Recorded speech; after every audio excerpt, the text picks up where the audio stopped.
много раз уже говорил, что на самом деле происходящие у нас процессы – это всего лишь часть программы реализации той стратегии, которую приняли Соединенные Штаты и в целом страны Запада, в первую очередь Соединенные Штаты, на переформатирование мира. То есть явно существует определенный план, согласно которому весь Старый Свет, все восточное полушарие должно превратиться в одну сплошную зону нестабильности.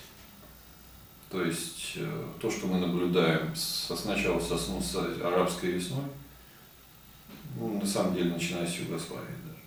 То есть максимальное дробление, максимальное ослабление с последующим стравливанием между собой народов, государств, религий и с обязательным продлением возникших очагов войн и нестабильности на будущее. Много раз уже рассказывал об этом, еще раз повторю.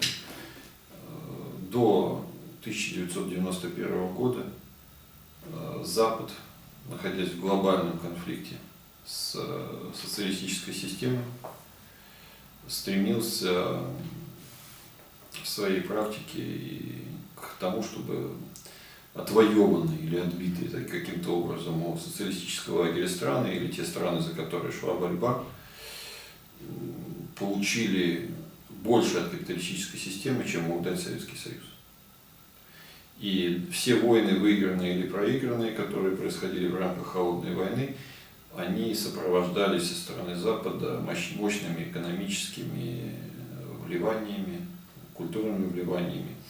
Как пример, Соединенные Штаты и Западный мир в целом в рамках плана Маршалла не только закабаляли Японию и Германию, побежденную в 1945 году, но и после политического и культурного закабаления, тем не менее, поднимали их экономику. То есть вкладывали крупные средства, благодаря чему Япония, Германия, впоследствии Южная Корея по той же самой схеме достаточно быстро развивались и вошли сейчас, уже к концу 20 века, вошли в пул самых развитых экономических стран мира, стран с самым высоким уровнем жизни. То есть фактически те, кто понес поражение, в том числе при участии Соединенных Штатов, ими же были подняты на свой уровень, местами даже и выше. То же самое происходило в Южном Вьетнаме, где Соединенные Штаты не просто воевали, но и старались развить экономику, вкладывали средства в Южный Вьетнам. То же самое они производили еще много где. Там, где была угроза перехода стран и народов в рамки отхода от капитализма, перехода в рамки капиталистической системы, социалистической системы. После 1991 года, как только у Соединенных Штатов исчез глобальный противник, все резко изменилось. Теперь, куда бы они ни пришли, где бы они ни развязали войну, они не только не решают экономические и политические проблемы регионов, но даже не создают там подобие стабильности. Посмотрите, Югославия разбита в хлам. Косово, албанское Косово, получило независимость. Что это приличная страна? Нет. Это черная криминальная дыра. Никто там не собирается наводить порядок. Есть американская база, но все, больше ничего не интересно американцам. Дальше больше. Разгромили Ирак. 10 лет оккупации Ирака. Что после ухода американцев там остается? Всеобщая гражданская война. Колоссальное количество жертв. Разрушение, голод, полный хаос.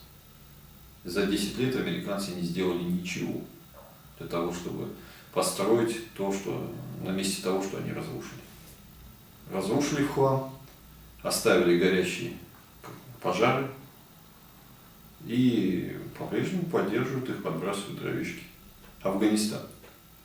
В Афганистане что-то изменилось к лучшему за время американской оккупации? Ничего подобного. Как шла гражданская война, более-менее текущая, так она и идет. Как была экономика вбитая в Средневековье, так она и осталась. В отличие от Советского Союза, американцы там не построили ничего. Ливия. Разбомбили в хлам и бросили. Даже войска не стали. Сейчас вся Ливия — это поле боя, государства просто не существует. Сирия.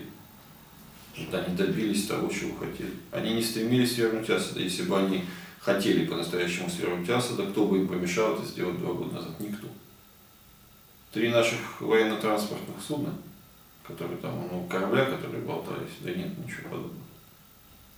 Вся наша морская группировка, весь наш военно-морской флот меньше по боевой мощи одной авианосной группы США. Ну, может быть, если не учитывать атомных ракетоносцев. Но это совершенно другой уровень противостояния, другой уровень вооружения. Но нет, они разожгли там войну. Украину. Они помогают киевскому режиму восстанавливать Украину. Они помогают им решить их экономические проблемы. Ничего подобного. Вообще никакого. Если бы они это хотели сделать, они бы заменили киевскую хунту на более дееспособных людей, которые приступили бы к реальным каким-то реформам, к реальному переформатированию общества. Ничего подобного, как сидели взяточники и коррупционеры времен Януковича, так они и сидят у власти. Те же самые люди, ничего не изменилось. Нет, им просто нужна война, больше ничего. Не ставится задача перестроить мир под Америку. Ставится задача уничтожить весь мир, чтобы Америка выжила. Очень хорошие примеры приводили многие блогеры в интернете, которые приведу, то есть это не моя мысль, сошлюсь просто на хорошие аналогии, очень мне понравилось. Если вы бежите на соревнованиях какую-то определенную дистанцию, есть 2 способа победить. Первый – это быть самым сильным, самым ловким, самым быстрым, самым подготовленным, прибежать первым, обогнав всех остальных участников. А есть второй способ – переломать ноги всем остальным участникам и неторопливо в рамках собственной, как говорится, физической подготовки добраться до финиша. Вот Соединенные Штаты перестали быть тем бегуном, который может самостоятельно всех обогнать и достичь финала, финиша за счет собственных ресурсов. Теперь им для того, чтобы оставаться мировым лидером, необходимо, чтобы все конкуренты были устранены, желательно заранее. Чтобы все капиталы, все мозги, все научные достижения, все нашло тихую гавань только в Соединенных Штатах. И вся Европа, кстати, тоже предполагается в рамках этого под снос. Потому что иначе объяснить лояльнейшее отношение европейских правительств, которые являются, в первую очередь, марионетками США, это Франция и Германия. Там прямые агенты Соединенных Штатов находятся во главе этих стран. Чего не было даже, пожалуй, со времен Второй мировой войны, непосредственно после окончания. В Германии, во Франции тем более никогда. Так вот, никак не объяснить их действия по фактически заманиванию в Европу и беспрепятственному допущению миллионов мигрантов, которые обязательно взорвут и социальный мир, и экономическую ситуацию резко ухудшат. Фактически Европа сама добровольно расстелила ковровую дорожку перед собственными могильщиками. Этот процесс, конечно, начался достаточно давно, но сейчас он приобретает просто обвальный характер. И более того, чем больше в Африке, в Азии, на Ближнем Востоке происходит войн, тем больше этот поток будет усиливаться.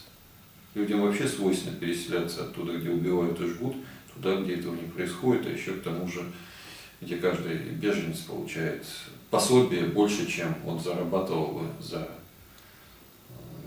ежедневный тяжелый труд у себя на родине. Конечно же, народ повалит вал. Все условия созданы. Так что сейчас началась действительно, возможно, Третья мировая война, которая ведется новыми методами, новыми, с использованием новейших политических и социальных технологий, которая предназначена для того, чтобы остался только один. Как в любимом американском сериале про горца. Останется только один. Все остальные должны быть уничтожены.